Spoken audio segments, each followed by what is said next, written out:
क्या अब अमेरिका नहीं बल्कि चीन बन रहा है सुपर पावर? क्या अमेरिका के मुकाबले चीन बन रहा है बड़ी ताकत?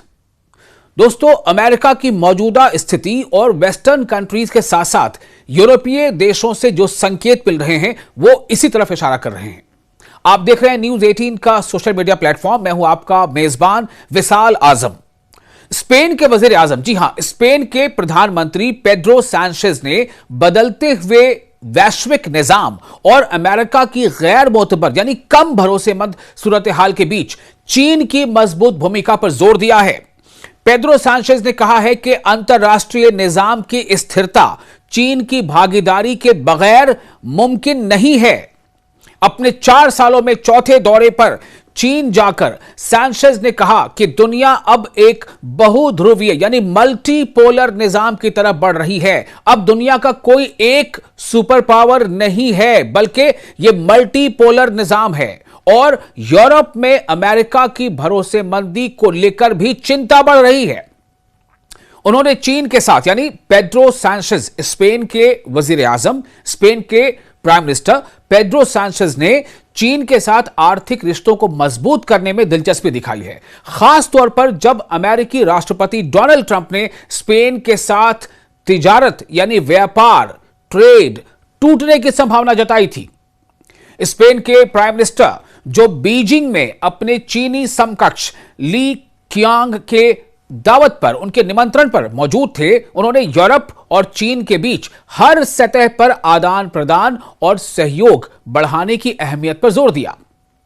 उन्होंने यह भी कहा कि स्पेन ब्रुसेल्स और बीजिंग के बीच रिश्तों को आगे बढ़ाने में अपनी अहम भूमिका जारी रखेगा। यह दौरा मैड्रिड की ओर से वॉशिंगटन की नीतियों पर जारी कड़ी आलोचना के बीच हुआ है, जिसमें 28 फरवरी को ईरान के खिलाफ इस्राएली शासन के साथ मिलकर की गई बिना उकसावे वाली कार्रवाई भी यानी हमला भी शामिल है।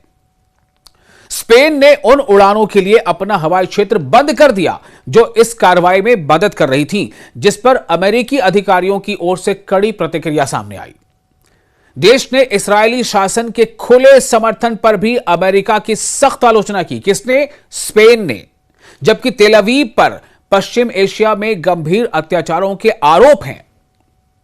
चीन ने क्या कहा? जंगल के कानून, इसकी चेतावनी दी है चीन ने।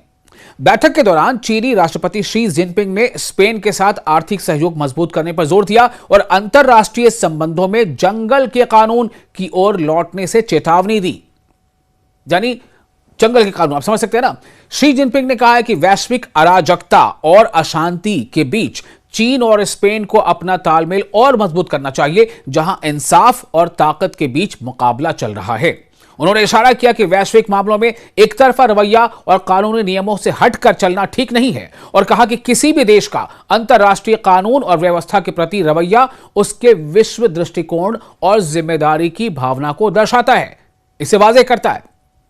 बैठक के बाद बोलते हुए पेड्रो सैंचेज ने पश्चिम एशिया यानी वेस्ट एशिया में मौजूदा जो संकट है उसके हल में चीन के किरदार का इस्तकबाल किया है, वेलकम किया है और कहा है कि बीजिंग कूटनीतिक हल को आगे बढ़ाने और शांति व स्थिरता में योगदान दे सकता है। उन्होंने यह भी कहा कि बहुपक्षीय यानी मल्टीपोलर व्यवस्था में सुधारों की जरूरत पर चर्चा हुई ताकि वो आज की बहुध्रुवीय वास्तविकता मल्टीपोलर रियलिटी को बेहतर ढंग से दर्शा सके।